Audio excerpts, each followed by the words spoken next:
Bienvenidos al Observador Internacional, un programa que analiza al mundo desde el mundo. Muki Tenenbaum, su conductor, detendrá su deriva y compartirá con sus oyentes una página de su bitácora todos los días y por Radio High.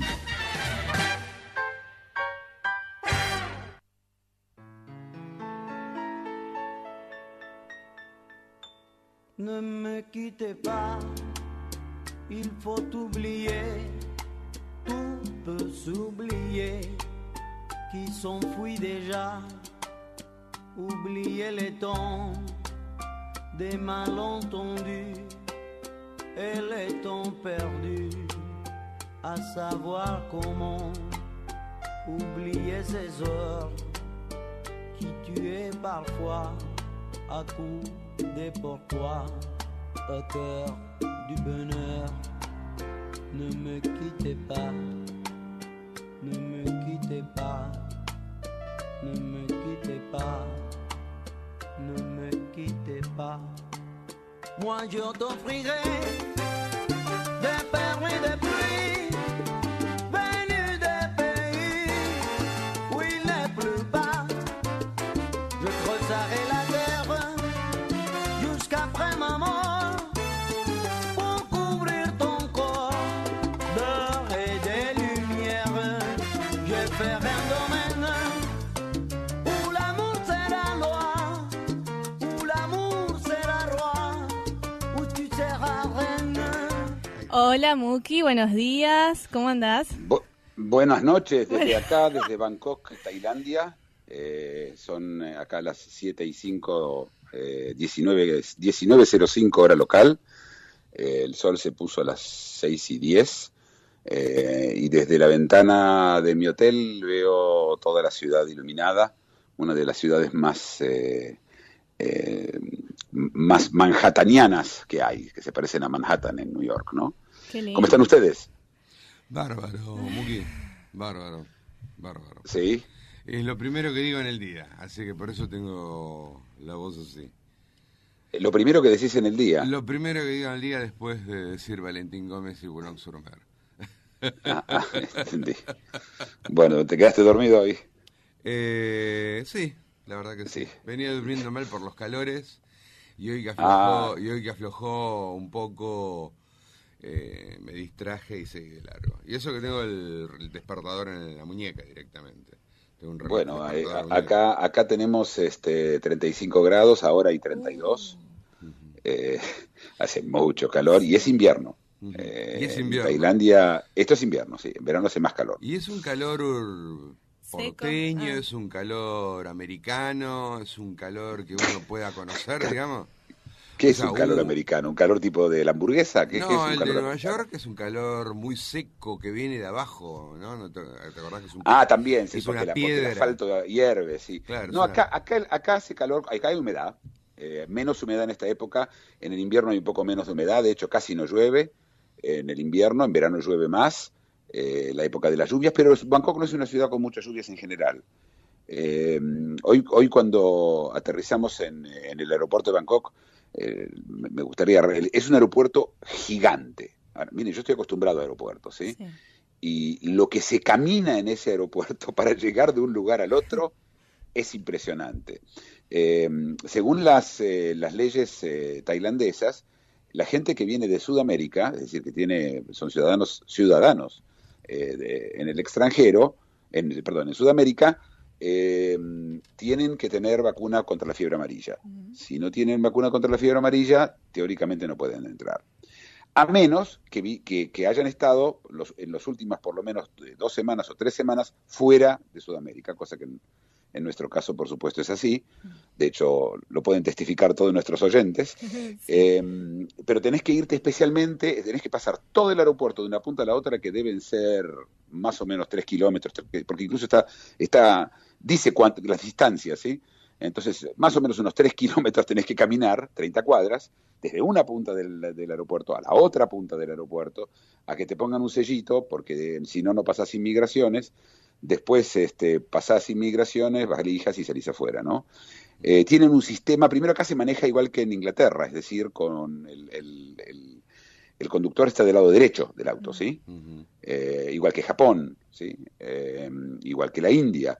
Los países que quedaron con esa forma. De hecho, en la Argentina también se manejaba así hasta los años 30, ¿sí? Ujú. Eh, Ergo, la gente también circula en ese sentido. claro, circula en ese sentido, tenés que acostumbrarte a eso, tenés que acostumbrarte a... lo único que a los argentinos nos sirve es que los subtes y los trenes en la Argentina circulan al sistema inglés. Sí. Ajá. Entonces, uno con los trenes no te equivocás. No te equivocás cuando tenés que cruzar la calle y tenés que mirar para el lado correcto, porque si no te pisan. En Londres, por ejemplo, hubo tantos accidentes con gente que miró para el lado incorrecto antes de cruzar, que dice en la calle misma, en la vereda, antes de cruzar, o en la pegado al cordón, dice bien grande, atención, mire a la derecha, no a la izquierda, ¿sí? Que es lo que uno haría si estaría cruzando. Y la gente, el pedestre, también respeta ese orden, no el de la derecha hacia la pared, ¿no? Sí, sí, es una ciudad con mucho movimiento. Me gustaría explicar de qué estamos hablando, ¿sí? Bangkok es una ciudad que era básicamente una ciudad muy tranquila, para ser una ciudad asiática, y no moderna, y el tránsito fue siempre infernal. La modernizaron mucho y cuando decidieron que tenían que hacer un tren, directamente hicieron como lo que se hizo en Buenos Aires, ¿sí? Agarraron y dijeron, estos edificios se van, ¿sí? Y sacaron a la gente e hicieron la autopista, ¿no? Y la vía del tren. Ujú. Tienen un sistema de transporte muy bueno, muy barato. A ver, para explicarte, a ver, un viaje del taxi desde el aeropuerto al hotel lleva más o menos media hora y costó $6. Ya, es barato en muy serio. bien. No, es muy barato. Es Tailandia muy en general es muy barata, a menos que compres cosas importadas, cuyo caso te remite a los precios terribles que existen afuera, más lo que agrega el gobierno tailandés en aduanas, ¿no? Estoy viendo fotos de Tailandia, es hermosísima. Bueno, Tailandia es un país grande, es un país muy diverso, muy, Sí. muy diverso. En el norte tiene montañas y es fresco, y en el sur tiene islas, cantidades inmensas de islas. Es un lugar, Bangkok es la cuarta ciudad más visitada del mundo, y el motivo es que los chinos no necesitan visa para venir a Tailandia, cosa que no ocurre en casi ningún otro lugar del mundo. Todos los países le exigen a los chinos visa hoy para ir allá. Y Tailandia no, se dio cuenta temprano, los rusos también, Rusia también tenía problemas, ahora menos, pero tenía problemas también para la gente, porque podían salir de Rusia, pero nadie los quería recibir. Y entonces se ven muchos rusos, se ven muchos chinos, se ven muchísimos japoneses que vienen para acá. Y los precios son ridículos para ellos. Japón es el país más caro del mundo. Si a esto le pones que Tailandia es un país con precios en muchas cosas irrisorios, te doy un ejemplo, por ejemplo, es muy común comer en la calle en Bangkok. Es decir, hay puestitos en la calle, pero estoy diciendo cientos y cientos de puestitos, y no es un puesto de salchichas, ¿no? Donde te dan un sándwich, no, con unas sillitas de plástico te sentás a comer, que puede ser una sopa, que puede ser pollo, que puede ser puerco, que puede ser... millones de cosas ahí, cada puestito tiene su especialidad, y están distribuidas por toda la ciudad, no es que hay una zona para ir a comerlo, ¿sí? Están en todos lados.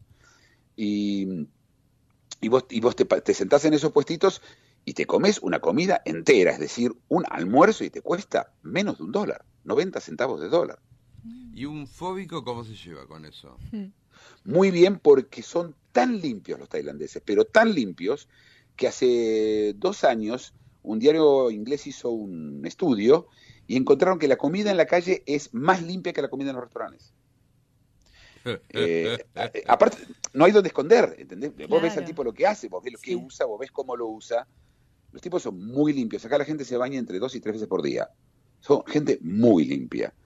Y además tienen una dulzura especial, tienen una cosa dulce de la sonrisa fácil, ¿sí? Justamente yo viajé ahora vía Frankfurt y estuvimos en el aeropuerto 3 o 4 horas y me encontré con lo que yo siempre me encuentro cuando voy a Alemania, y es que la gente sonríe. Poco, muy poco. Y cuando entras a comprar algo, el vendedor no tiene mucha ganas de venderte, nadie hace demasiado esfuerzo. Y acá no, acá es impresionante, hay como una desesperación. A todo eso, la gente rica va a comer a McDonald's acá, ¿eh? Es decir, el estatus es ir a comer a McDonald's. McDonald's es carísimo acá, pero carísimo. Es un país donde todo es tan barato, ir a McDonald's y comer caro es una locura. Y vos ves a la gente con los chicos muy bien vestidos, gente de muy bien nivel, ¿no? Acá conviven mucho muchos estratos sociales juntos en la vida diaria, ¿sí? Se mezclan mucho. Y tiene zonas muy delineadas dentro de la ciudad, de la zona de negocios, la zona de nocturna, tiene una vida nocturna muy grande y muy fuerte. No sé si ustedes saben o conocen. No. Es la cinematografía. En la cinematografía, así es. Bueno, es un pueblo budista, pero que se toma el budismo muy en serio. Acá, si vos por casualidad, si vos te haces un tatuaje, tenés un tatuaje de Buda, por ejemplo, vas a la cárcel. Y sos extranjero o seas local, vas a la cárcel. Si vos le faltás el respeto al rey, en cualquier forma, por ejemplo, romper un billete donde está la cara del rey, inmediatamente cárcel. Y eso se llama les majestés, y esos son muchos años de cárcel. Se toman las cosas muy en serio, ¿sí? Son en eso. En lo demás es un país muy liberal, es decir, hay si bien una junta militar que incluso está preparando una constitución para devolver la democracia a Tailandia, pero se toman las cosas muy en serio.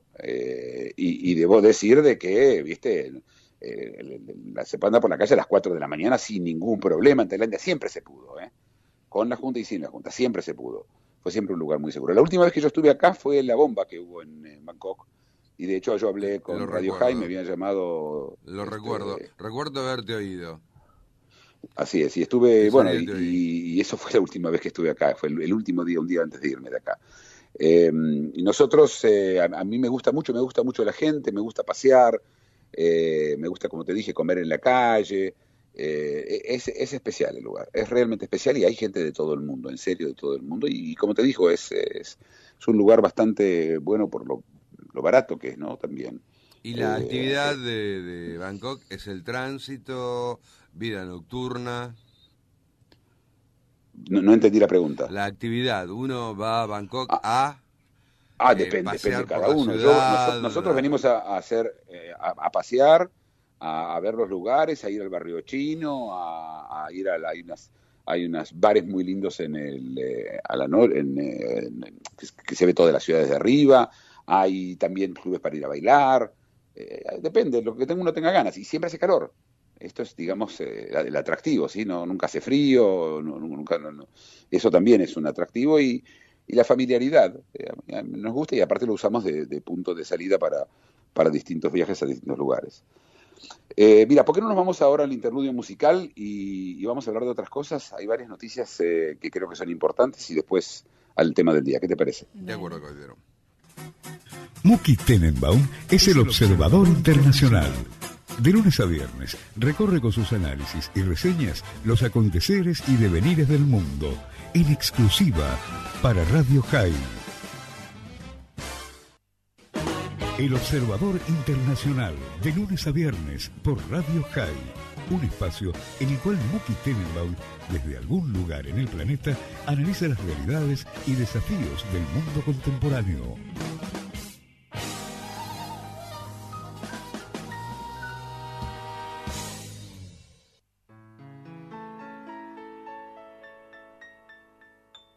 Ne me quitte pas, il faut oublier.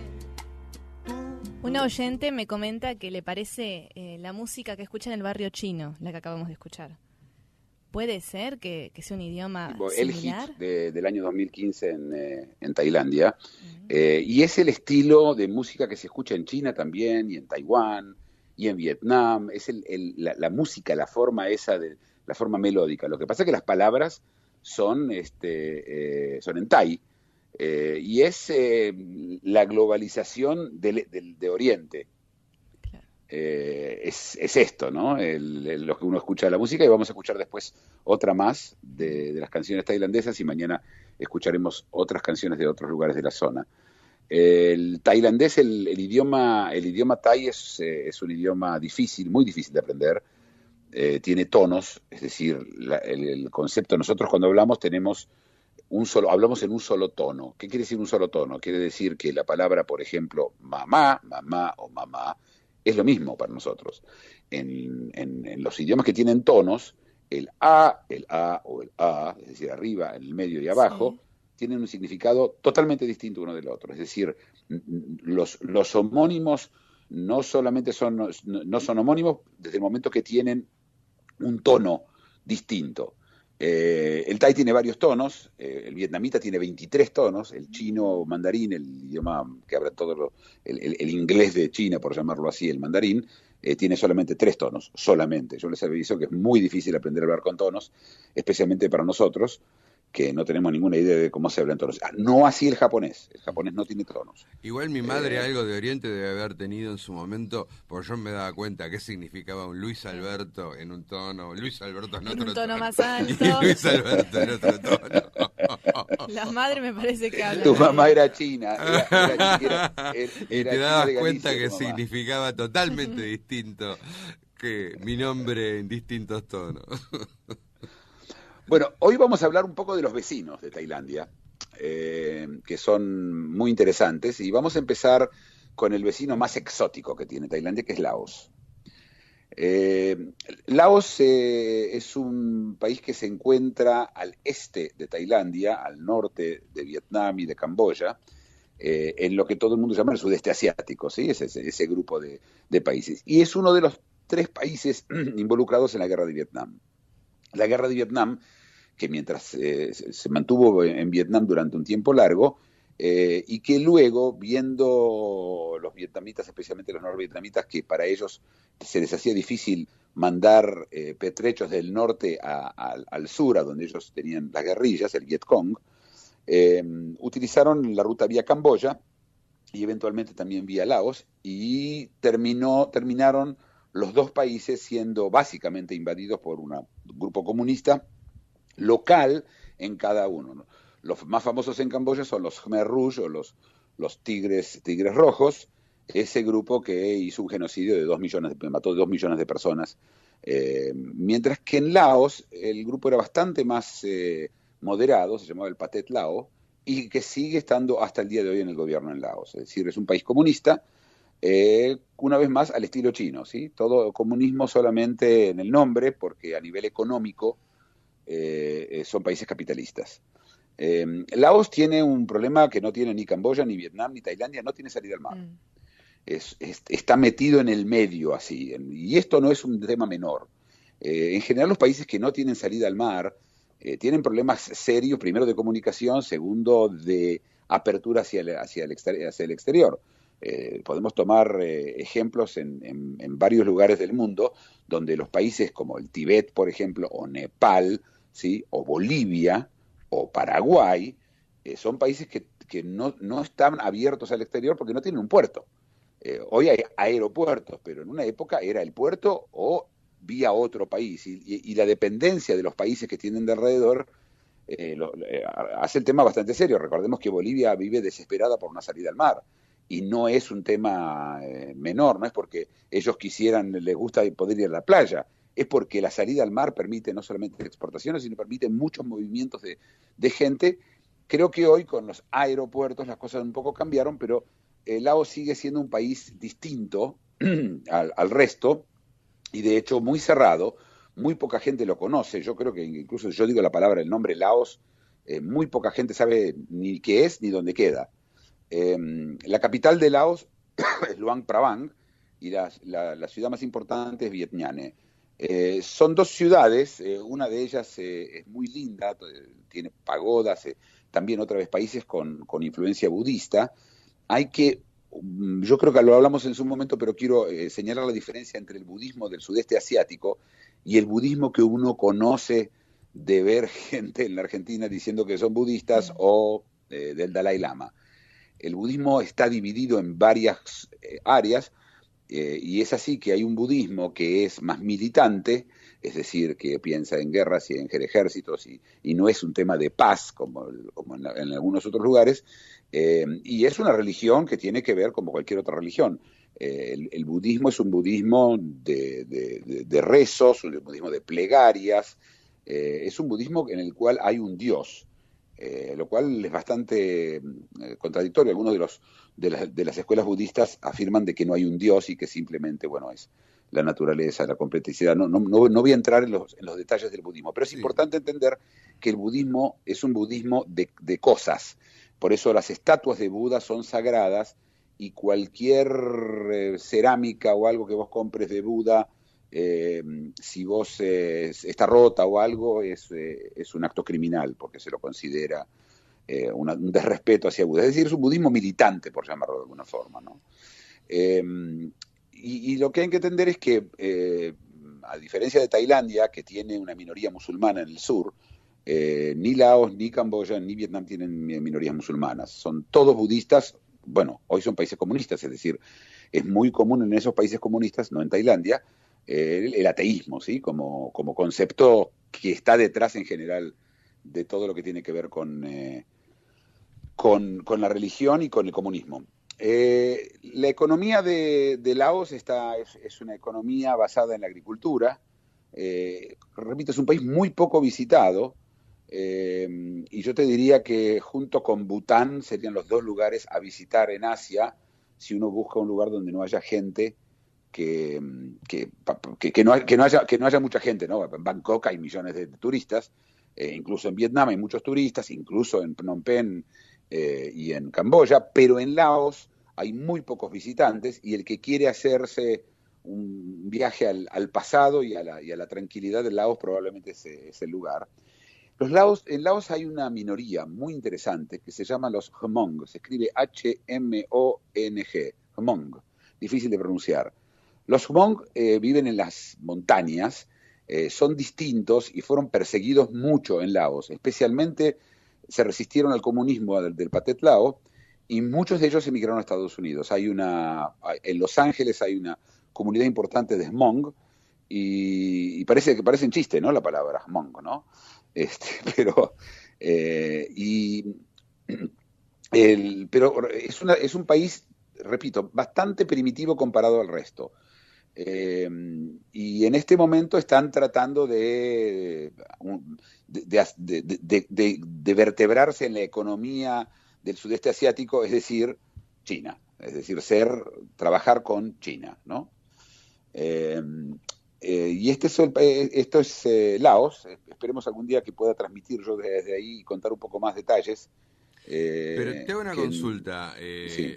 El recuerdo que obviamente, lamentablemente uno tiene, o la imagen que lamentablemente uno tiene de Laos. ¿Cómo? El recuerdo que lamentablemente, o la imagen que lamentablemente uno tiene de Laos, es las lanchas patrullando un delta, ¿no? Las lanchas americanas patrullando el delta.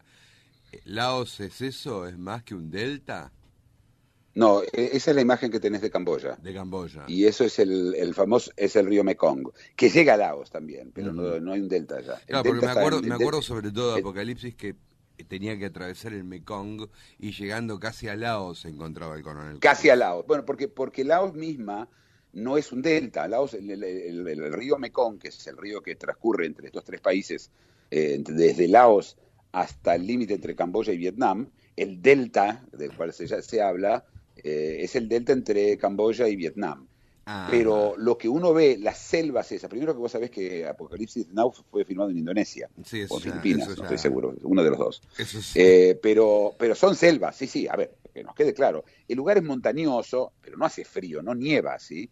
La gente donde viven los Hmong, que es más arriba en las montañas, están un poco abrigados, pero no exageremos, ¿sí? No es Río Gallegos, ¿sí? Es un lugar un poco más fresco. Y lo que se ve, sí, son selvas, es muy selvático, muy agreste, y es de las pocas selvas que van quedando en el mundo, ¿no? De las pocas selvas, y hay poca gente que repito, que va para allá. Laos tuvo un rey antes del golpe militar, y se mantuvo neutral en la guerra, igual que Camboya, en la guerra de Vietnam. Trató de mantenerse neutral hasta que, por supuesto, no le sirvió de nada, ¿no? Mantenerse neutral porque le involucraron los demás. Y durante la presidencia de Menem, ¿no vinieron laosianos como inmigrantes a la Argentina? Mira, la verdad es que yo no tengo acceso a las estadísticas de la inmigración argentina. No, pero creo que durante la presidencia de Menem se hizo un envío, una aceptación masiva de laosianos, que inclusive si eran los laosianos, eran los Hmongs. Si eran los laosianos que venían de refugiados, eran los Hmong, y puede ser. Porque recordemos que la gente que se subía a los botes, los vietnamitas, ¿sí? Después de la caída de Vietnam, la famosa, terrible odisea de la gente escapándose de Vietnam. Pero en Laos fueron solamente los Hmong, no los Lao, que es el grupo nacional de allá, y que hablan un idioma bastante parecido al Thai. Además, tienen relaciones muy cercanas con Tailandia. Pero ¿qué te parece si nos vamos a una tanda ahora? Yo tengo una pregunta. Pasamos a hablar sobre Laos, claro. Pero te la hago después. Bueno, dale. La tanda. Sí, dale. Una reflexión, un análisis y ahora una tanda. Luego seguimos con El Observador Internacional. Todas las mañanas, Muki Tenenbaum es El Observador Internacional. Viajero incansable, cada mañana hace un stop en su deriva para compartir sus impresiones y análisis de la realidad mundial con el oyente de Radio High.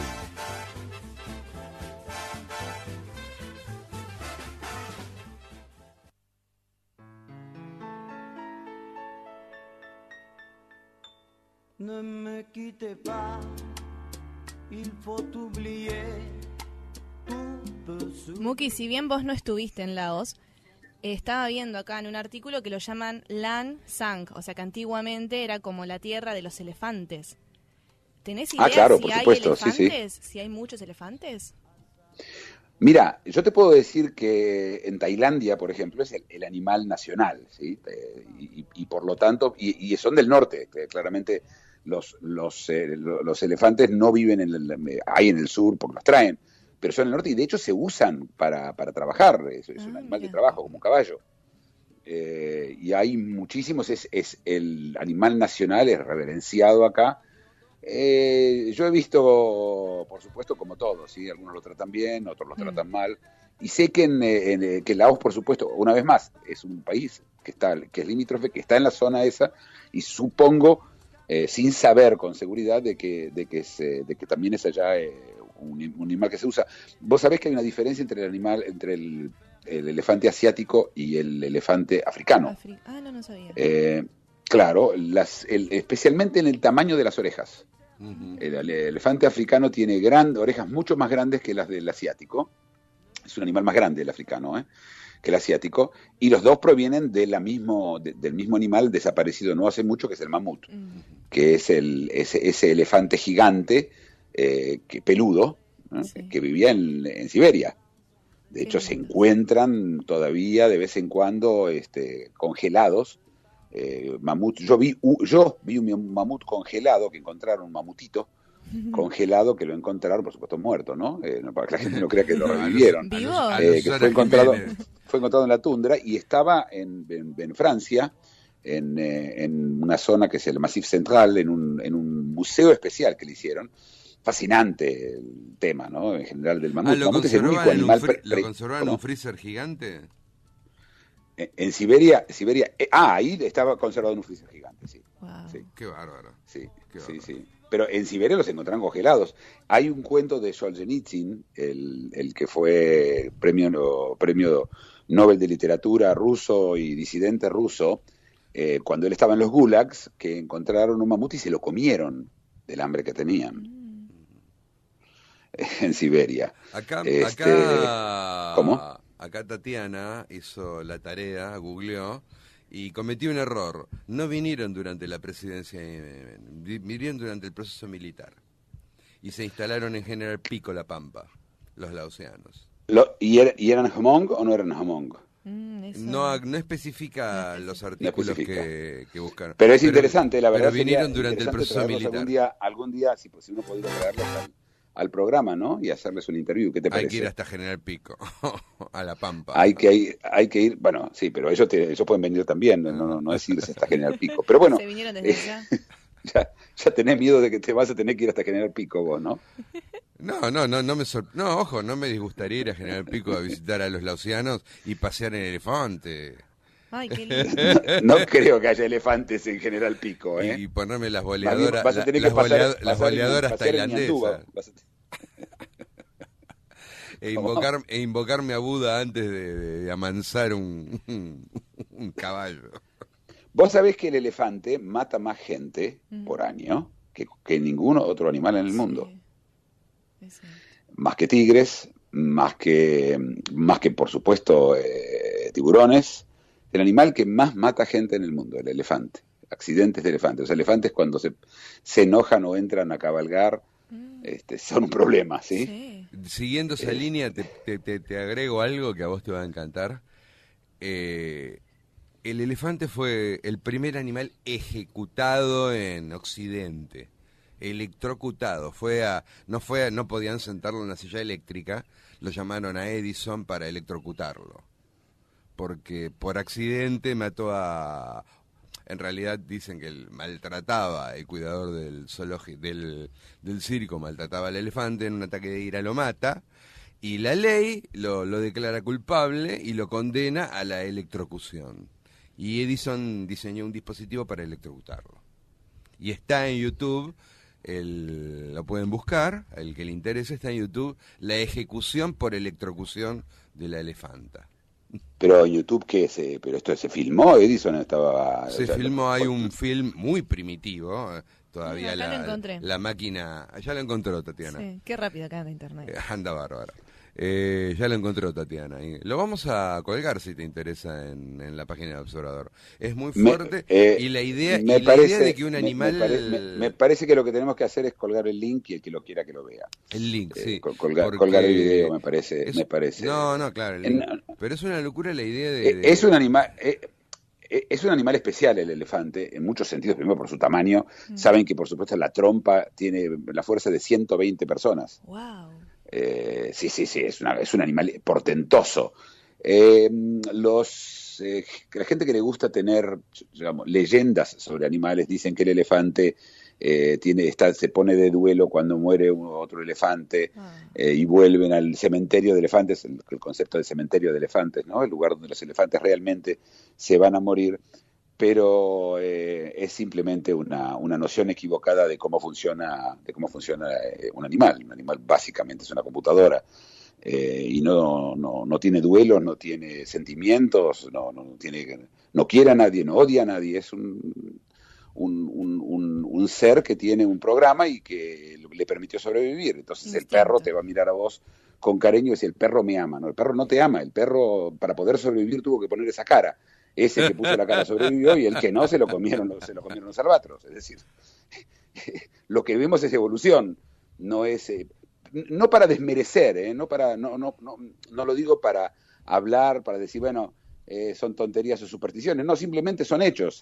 Después uno puede discutir y uno puede tomarlo como sea. Eso no quiere decir que uno tiene que ser cruel con los animales simplemente porque es una computadora. Yo, y esto es un chiste, yo a mi iPad lo trato muy bien. Pero seriamente el tema de los elefantes, que los elefantes, la memoria de los elefantes siempre se habló, ¿no? Tiene una memoria de un elefante. La verdad es que no tiene más memoria que otros animales, simplemente por sus hábitos de volver a los lugares donde están enterrados. Entonces se considera que recuerda ese lugar, ¿sí? Pero en cuanto a la memoria, el cuervo tiene muchísimo más memoria que el elefante, y es muchísimo más sofisticado como animal que el elefante, pero es un animal especial realmente y es herbívoro, además. Esto es algo especial, ¿no? Con ese tamaño, además no tiene predadores. ¿Quién se va a agarrar con un elefante? Esta es la verdad, ¿no? También. Pero están, en este momento, ¿te acuerdas que comentamos que hay en este momento 100 científicos dando vuelta por toda África contando elefantes? Y es un tema, es un animal considerado muy simpático en la gente, ¿sí? Yo anduve en elefante. No creo que... ¿Cómo? Yo anduve en elefante. Re simpático. Mira, era un bebé bueno, elefante. yo también en el zoológico de Miami. Sí. Qué lindo. Yo quería contar una de las noticias que tenemos ahora, que hoy salieron unos números realmente espeluznantes. En el último año, escuchen bien, en el último año, de enero a enero, murieron en Irak 18.800 civiles, víctimas civiles en la guerra de Irak. 18.800 personas civiles, en un país que teóricamente tendría que, bueno, y no se habla, no estamos hablando de todo el tema del Estado Islámico, estamos hablando en Irak, Sí. La cantidad de atentados que hay permanentemente. Bagdad es la ciudad probablemente más peligrosa, bueno, junto con Caracas, ¿no? Pero más peligrosa del mundo. Y sigue siéndolo, ¿no? Hoy, como están las cosas. Me parece un número a mí me sorprendió. Sí, terrible. Pero sí, los números son terribles. Y bueno, ya vamos a ver también después de todas las noticias que hay sobre los refugiados. Estaba leyendo, ¿se acuerdan de que Dinamarca se quedaba con el dinero y las joyas de los refugiados por encima de una suma determinada para ayudar a subvencionar su propia vida? Y la gente salió muy en contra de lo que está haciendo Dinamarca, pero Suiza lo está haciendo hace muchísimos años, y además cualquier refugiado que es aceptado en Suiza tiene que, y trabaja, por supuesto, por los próximos 10 años, el 10% de su sueldo va para devolverle al Estado sus gastos. El 10%. El diezmo. ¿Cómo? Es como un diezmo. Claro, pero es un diezmo forzado. Es decir, claro. A ver, es como haber comprado el asilo en cuotas. ¿Sí? Sí. Primero tenés el asilo y después lo pagás en cuotas 10 años seguidos. ¿Sí? Por eso el tema de los refugiados, que también hoy salió y que las cosas se están poniendo muy, muy ásperas con ese tema, por todo, no solamente por los eventos en Colonia, ahora resulta que en Holanda y también en Dinamarca, y hubo muchos casos de abusos de mujeres por refugiados, y salió una cosa que yo te diría, me impresionó bastante. Hay cientos, probablemente miles, pero cientos que se sabe, de mujeres de los refugiados, ellas mismas, ¿sí? Las que pasaron desde Grecia caminando hasta Alemania, ¿sí? Sí. En esas columnas de gente yendo, cientos de esas mujeres fueron abusadas, ellas, las refugiadas, por los mismos refugiados. No. Es decir, el tema es que decían, bueno, lo que pasa es que los refugiados llegan a un lugar y no saben cómo comportarse, y entonces van y toquetean a la primera mujer que ven que está... No, pasó allá. Ahora, esto no habla sobre todos los refugiados, es una locura decir de que estos son todos los refugiados. Pero hay un problema grave, cultural, que la van a tener que arreglar. Este es el gran problema que tiene Europa. Y esto lo van a tener que poder resolver, ¿no? Estos son los dos temas que yo quería comentar hoy como temas del día, si bien no son inmediatamente del día, pero del día. Y antes que nos vayamos a la próxima canción, y después hablamos un poco de Camboya. ¿Qué les parece? Sí. De acuerdo. De lunes a viernes, Muki Tenenbaum es El Observador Internacional por Radio High. Viajero incansable, cada mañana hace un stop en su deriva para compartir sus impresiones y análisis de la realidad mundial con el oyente de Radio High.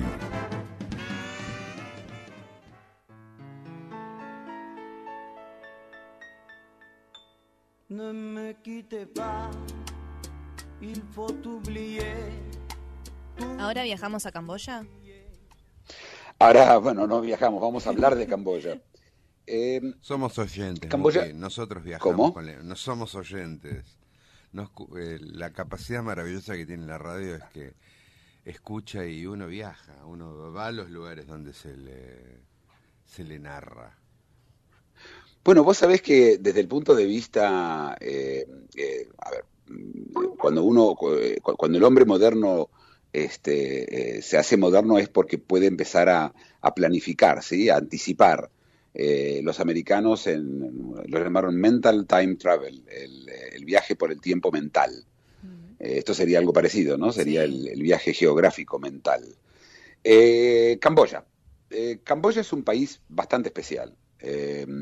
La capital es Phnom Penh, y tuvo una historia bastante dura desde los años 70 hasta hoy.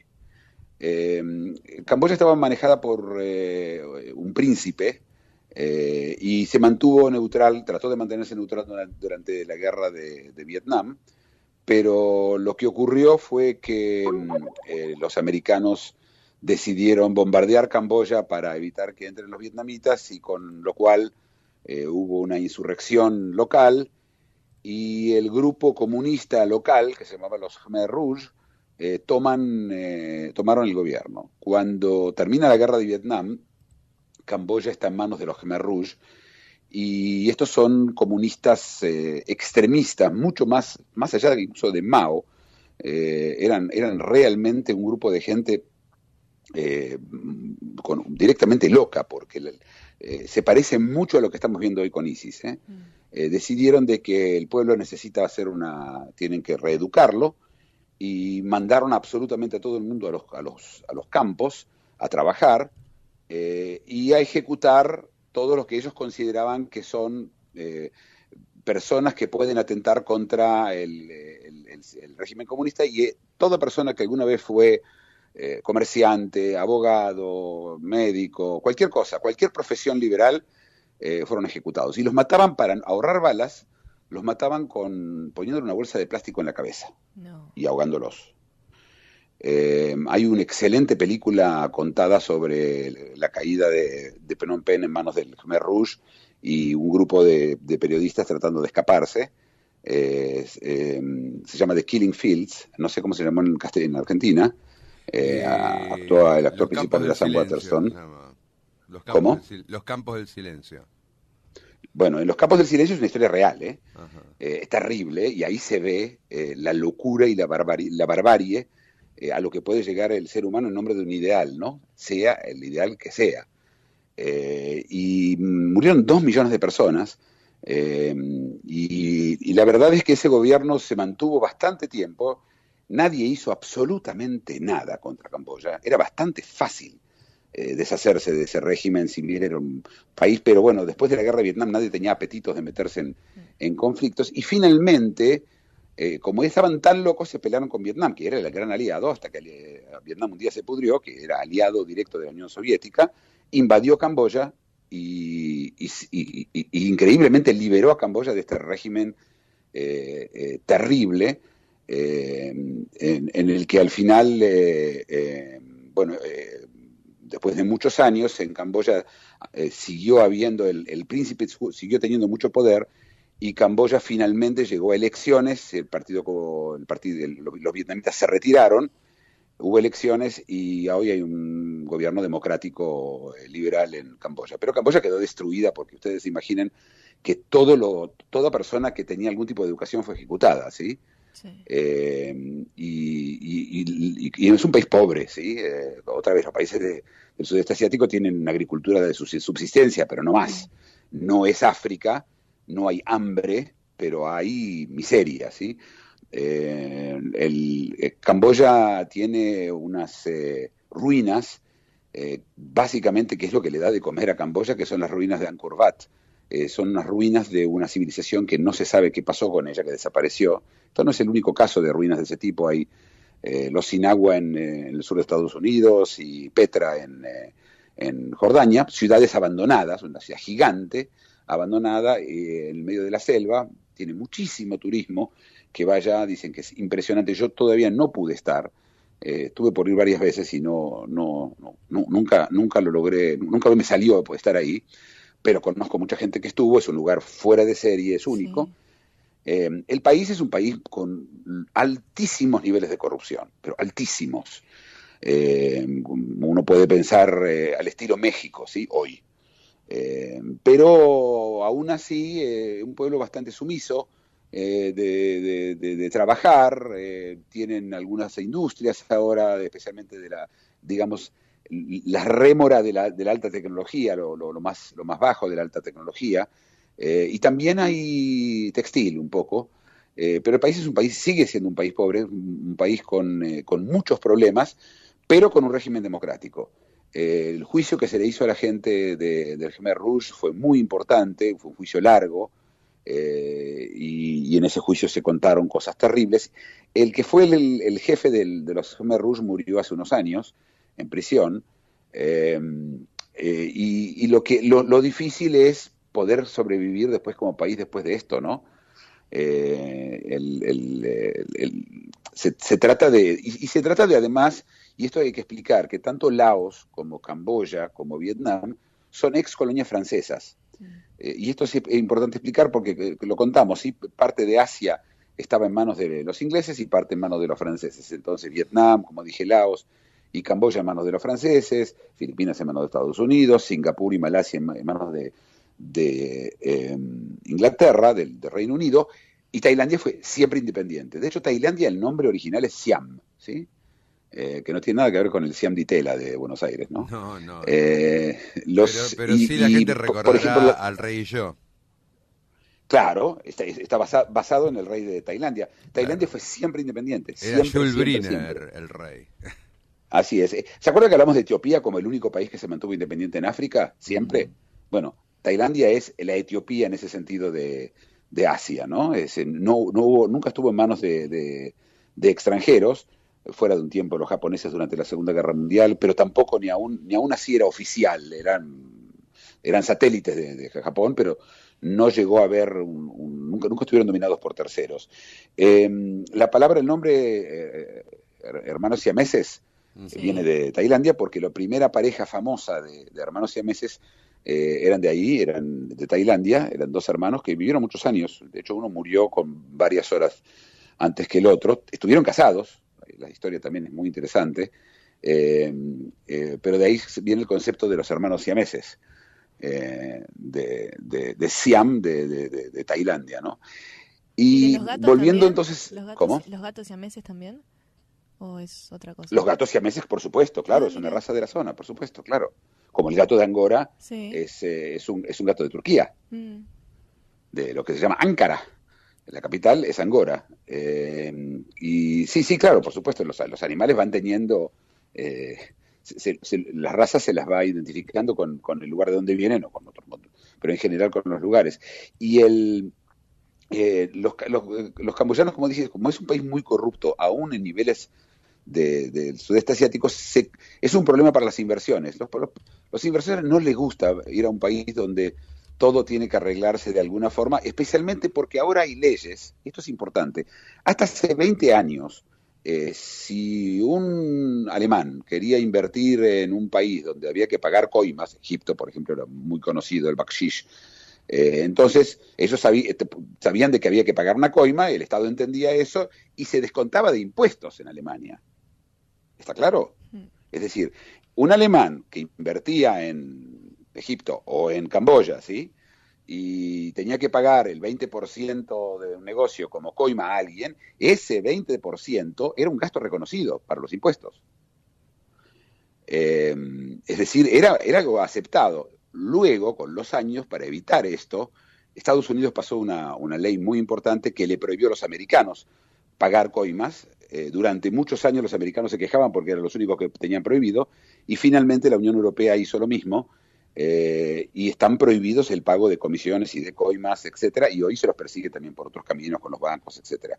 Pero el concepto de la corrupción es problemático. Entonces, si uno tiene que tomar en cuenta esto,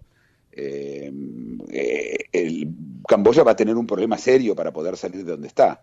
El idioma, como les dije, tanto en Camboya la gente habla francés, también en Vietnam del Norte especialmente habla francés, y también en Laos se habla francés. Y hay incluso restaurantes franceses. La cultura francesa quedó, ¿no?, en esa parte del sudeste asiático. Camboya también tiene un idioma parecido al thai, especialmente en su escritura. Y es un país, como digo, que no creo que en el futuro próximo tenga un futuro brillante desde el punto de vista económico, como lo tiene Vietnam en este momento, y como en algún lugar lo tiene también Laos, un poco más que Camboya, aún con todas las ventajas que Camboya tiene. Mucha gente va a Phnom Penh además porque es un lugar donde, por ejemplo, lo que hay es uno de los destinos de los pedófilos. Una vez más, la corrupción llega hasta ese punto también, ¿no? Pero bueno, no se puede llamar un país de pedófilos, ¿sí? Sería injusto con ellos. Y bueno, este es el vecindario de Tailandia, ¿no? El vecindario es países complicados, con historias complicadas, y todos chino dependientes. Y esto hay que entender porque cada uno de estos países sobrevive, o mucho de lo que le va bien es por sus exportaciones a China, y porque ahora los chinos también los mandan como turistas. Eso también hay que tomar en cuenta, y ahora que China se está desacelerando, bueno, si China estornuda, todos los países de acá se van a medir la fiebre, ¿no? Uh-huh. No va a ser un tema simple, y no creo que veamos un cambio en el futuro próximo, como les dije. Pero la gente habla del sudeste asiático como si fuera un solo lugar, y no lo son, y son muy distintos uno del otro, y con perspectivas distintas una de las otras, ¿no? Bueno, creo que ya está. Todos muy lindos para visitar, todos muy lindos para visitar. Las fotos que vi, la verdad, hermosas. Sí, playa, por supuesto, montaña, las bellezas, claro. Y la gente es agradable, ¿eh? La gente es muy agradable, muy. En todo el sudeste asiático, ¿eh? Esto que marcaste de la seguridad de Bangkok, ¿se repite en Camboya y en Laos? ¿O? En Laos sí, en Camboya no. Camboya es más denso. Otra vez, Camboya no es México City, ¿sí? Es un poco menos seguro, porque no hay policía, porque todos los sistemas están corrompidos, ¿entendés? Entonces la policía no es policía, y ya conocemos esta historia desgraciadamente, la pasamos en la Argentina, y se pasó en México, y se pasa en México, cuando se empiezan a destruir las cosas básicas como la policía, como las instituciones, la inseguridad viene pegada a eso, ¿sí? Viene pegada. Bueno, se nos terminó un programa más. Sí. Así que nos volvemos a hablar mañana, también desde acá, desde Bangkok. Vamos a seguir transmitiendo, y con temas de la zona y no de la zona. Muy bien. Se pueden también meter en nuestro Facebook, El Observador Internacional, y escucharnos después o hacernos preguntas. Hasta mañana, ¿eh? Hasta mañana. Hasta mañana, Muki. Hasta mañana, oyentes. En 23 horas regresa El Observador Internacional.